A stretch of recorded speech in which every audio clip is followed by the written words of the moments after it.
Good Friday afternoon. This is KARE 11 News Now. I'm Ken Dirdall. If you have a flight anytime soon, pay attention. Hundreds of flights are being canceled today by the FAA due to reduced staffing levels of air traffic controllers and TSA officers. Those workers, of course, are not being paid because of the government shutdown. MSP is seeing ripple effects with dozens of flights canceled today.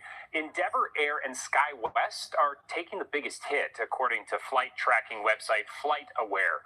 As the government shutdown drags on, expect that number to really take off. NBC's Maggie Vespa has more.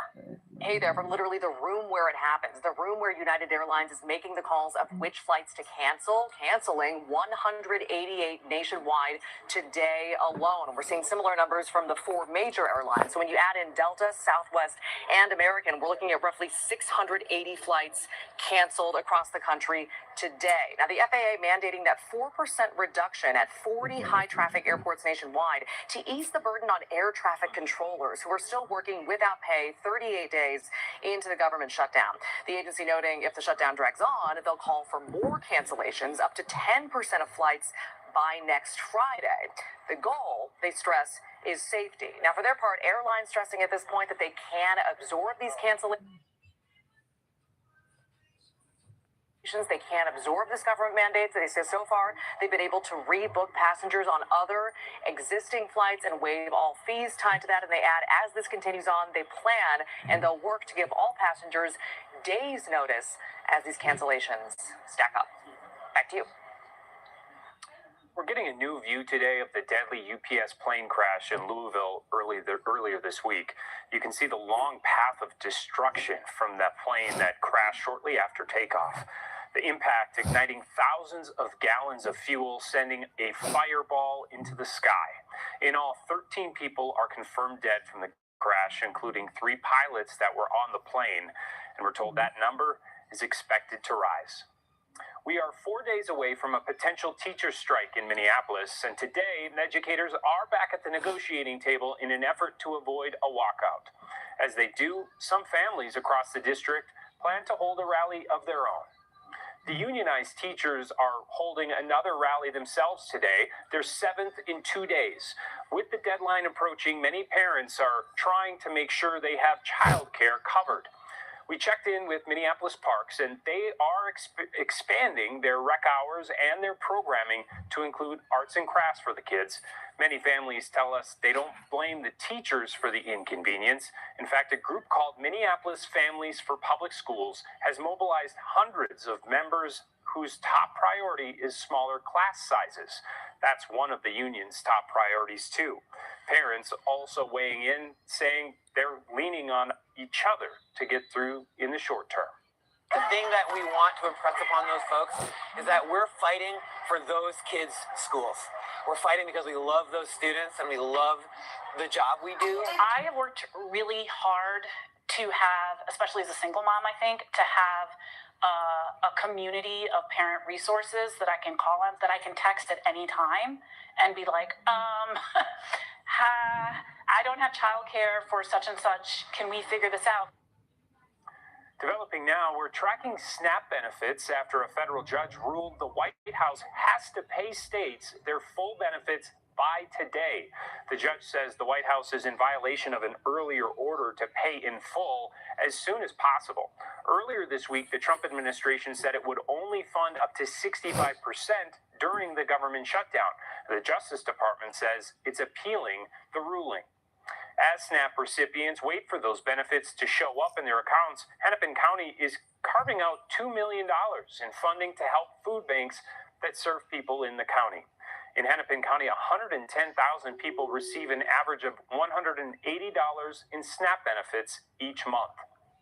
While SNAP recipients anxiously await for their benefits amid the government shutdown, businesses are stepping up to help as well. Shakopee Bowl is one of them, and as Heidi Wigdahl reports, the reason why is personal. At Shakopee Bowl, the first thing you see is a familiar phrase So if you build it, they will come. in the world of sport. And they have been coming for the past 7 years. Yeah, we have a big area. Dave Johnson lives 2 blocks away. It was empty and nobody was coming here. In June of 2018, the bowling alley had announced that it was going to be closing. And a friend and I, neighbor, came up with the crazy idea to buy Louisville lanes. They went from 16 employees to 110. Everyone here is so nice, so welcoming. I like it a lot because it's great business. Welcome to the bathroom. These are brand new. Every detail has a goal. So if you're going to build something, you might as well make it fun. Before this, Dave built and remodeled houses. You've never worked in a bar. You've never worked in a bowling alley. I have no idea what I'm doing, what I'm getting myself into, other than I know I can do it. I know I have a vision. Ever since, he's been building on that vision. Beyond the bowling lanes, there's an arcade, 2 wiffle ball fields, It's a blast out here in the summertime. volleyball courts with Florida palm trees, Any refills over here? and enough tables to seat nearly 200 people. They're known for hosting charitable giving events.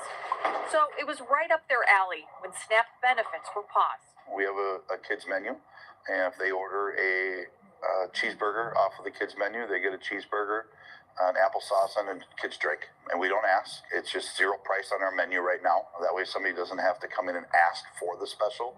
It's just that's what we do.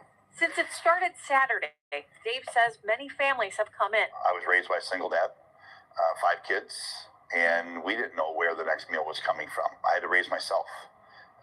And I know that there's families out there and parents out there. They don't want to ask for help, but they need it.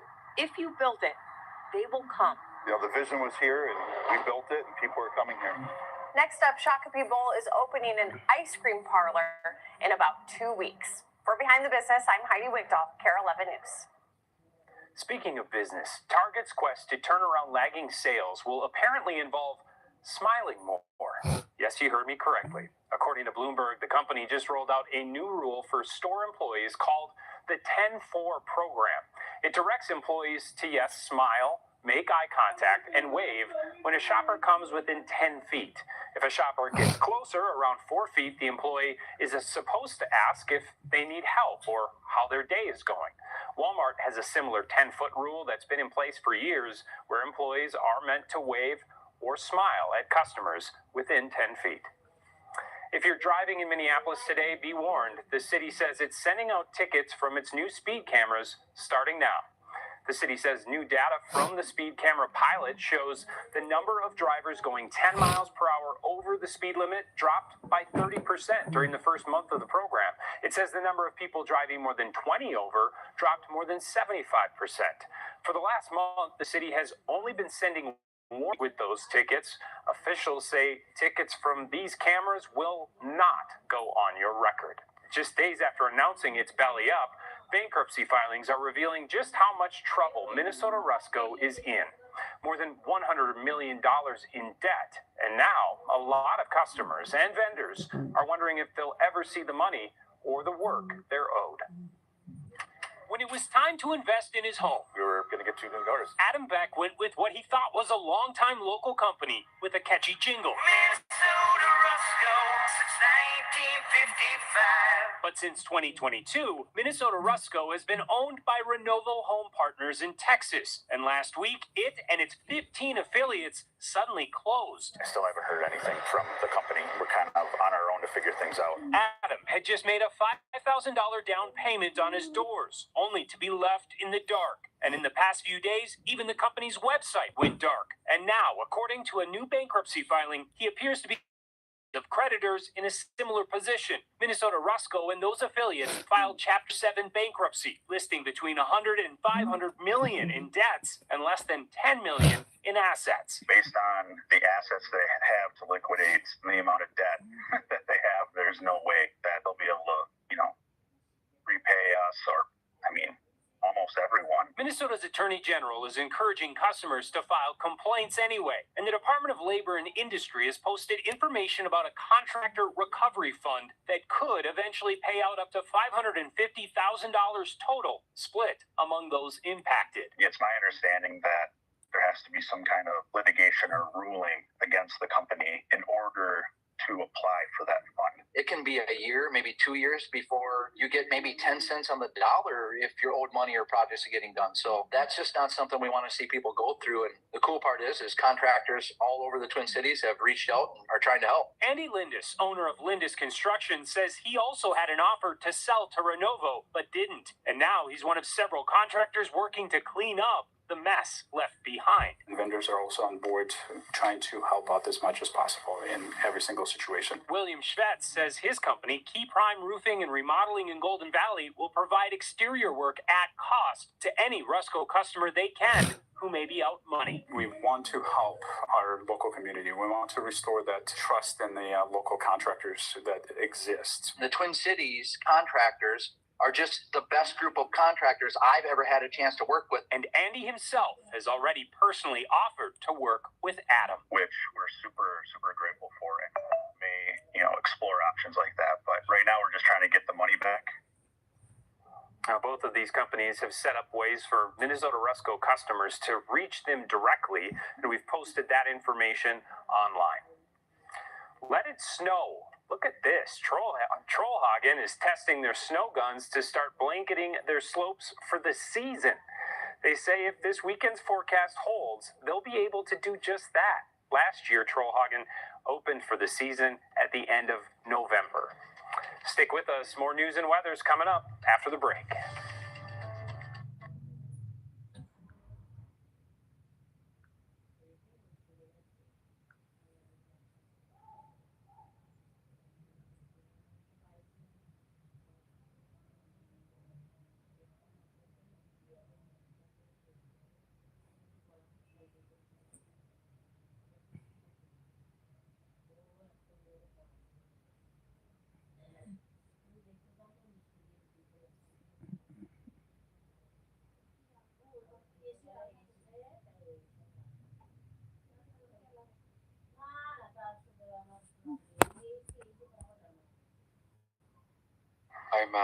I'm working in the IT industry.